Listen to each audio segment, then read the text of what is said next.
Ito namang si Pangulong Marcos, mga kabrigada, tahasang sinabi na hindi siya magre-resign.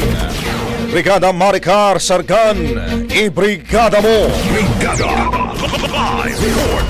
Diretsahang sinagot ni Pangulong Ferdinand Marcos Jr. ang panawagan ng kanyang mga kritiko na bumaba na siya sa pwesto. Kasunod ito ng hiling niya kamakailan sa mga cabinet secretaries na magsumiti ng courtesy resignation.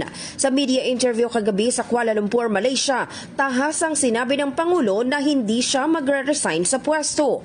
Anya, wala sa ugali niya ang tinatakbuhan ng problema at kung bababa naman daw siya sa pwesto, wala siyang nakikitang magandang maidudulot nito. Nabatid na kamakailan na inatasan ni Pangulong Marcos ang lahat ng miyembro ng gabinete na magsumite ng kanilang courtesy resignation na bilang bahagi ng isinasagawang reforma sa pamahalaan.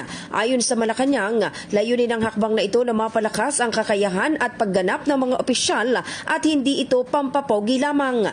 Una na ring iniulat ni Executive Secretary Lucas Bersamin na tinanggap ng Pangulo ang pagbibitiw ng 2 miyembro ng gabinete habang pinanatili naman sa pwesto ang economic team ng administrasyon. Samantala, balik bansa na si Pangulong Marcos kaninang madaling araw matapos ang kanyang 2 araw na pagdalo sa 46th ASEAN Summit sa Malaysia. In the heart of changing lives, ako si Brigada Maricar Sargan ng 105.1 Brigada News FM Manila, the Music and News Authority. Brigada Balita Nationwide.